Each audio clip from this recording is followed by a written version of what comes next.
This is Module 1C of the course War and Diplomacy in Europe. And we just finished Module 1B dealing with the unification of Germany, and we saw the role that was played by the Prussian Chancellor, Prince Otto von Bismarck, in the unification of Germany.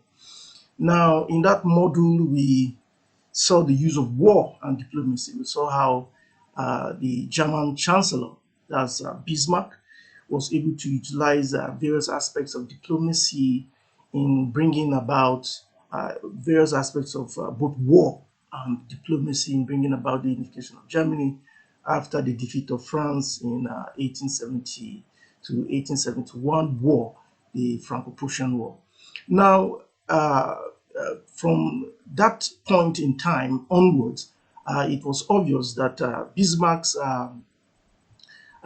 real politics, so to speak, began to shift more towards diplomacy. As we can see here, he says that the great question of the day will not be settled by means of speeches and majority decisions, but by iron and blood. This is a very famous quote by Bismarck, which essentially upholds the use of conflict, of war, of strategic means in trying to bring about political results.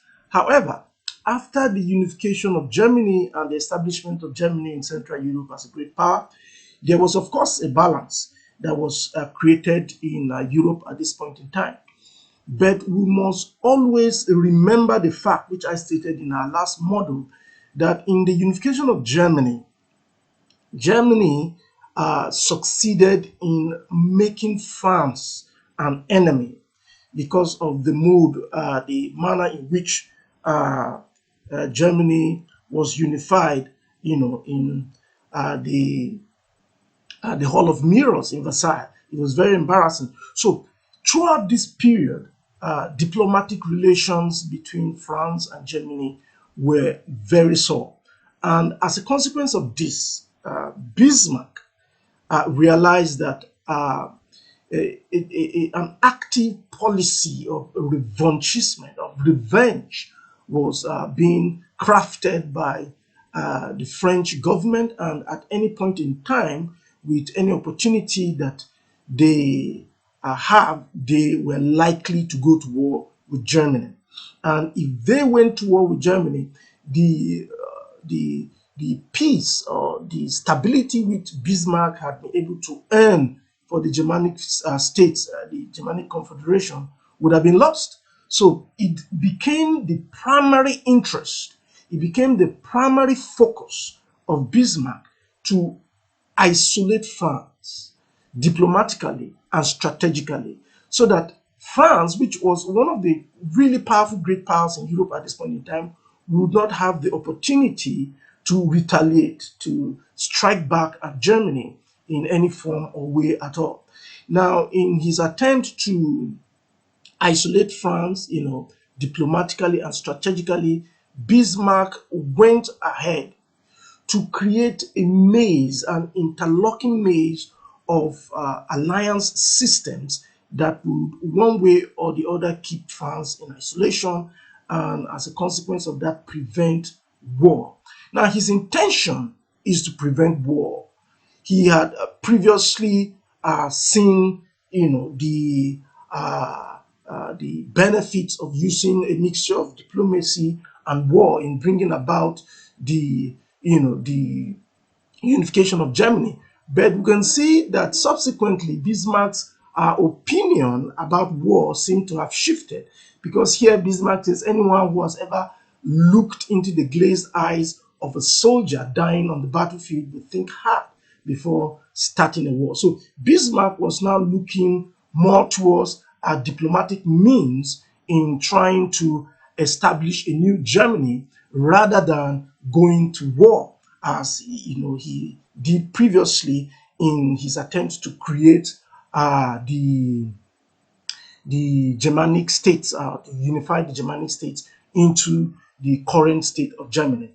So from this period onwards, that's from 1871, that is the post-unification of Germany period, all the way to 1890, we see Bismarck engaged in different attempts to craft alliances that will effectively isolate France so that France would not, at any point in time, go into any kind of strategic arrangement that will result into revenge against the German Republic. So what Bismarck essentially did in during this period, which we refer to as the period of Bismarckian diplomacy, was that he started by looking at the initial balance of power that existed in Europe in post Vienna Congress period. If we remember, if we go back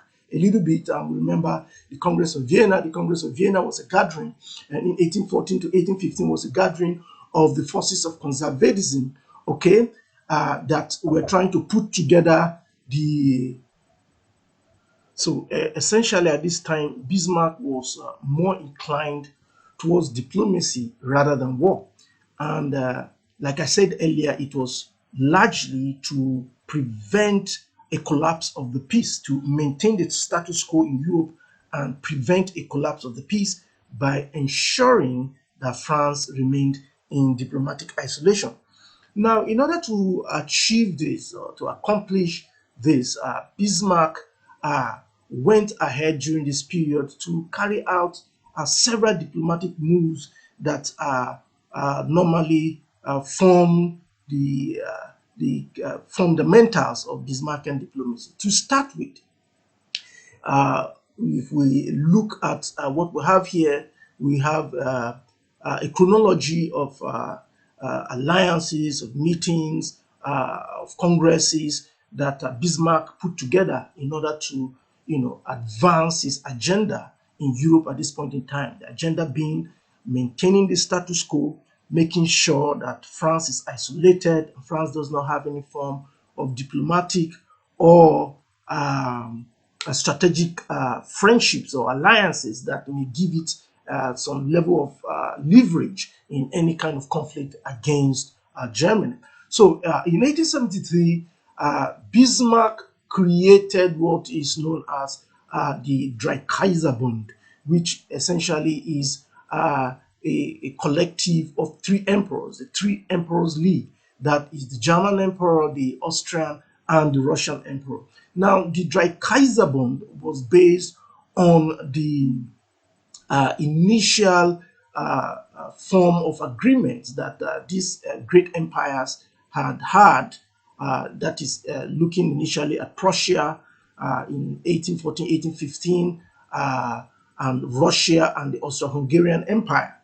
During that period, they had come together essentially to quell the French resurgence in Europe under Napoleon Bonaparte. So that form of agreement that was utilized at that period during the Vienna Congress, Bismarck tried to revive that form of agreement that was used during that period in order to bring down Napoleon. So what he did was essentially to revisit what had been created during that period in form of a new form of alliance between these three great empires, the German, the Austrian, and also the Russian empires. Now, the Dreikaiserbund was mainly a collective of Christian emperors, and it was a friendly alliance. It was an alliance that looked towards not necessarily engaging in conflict at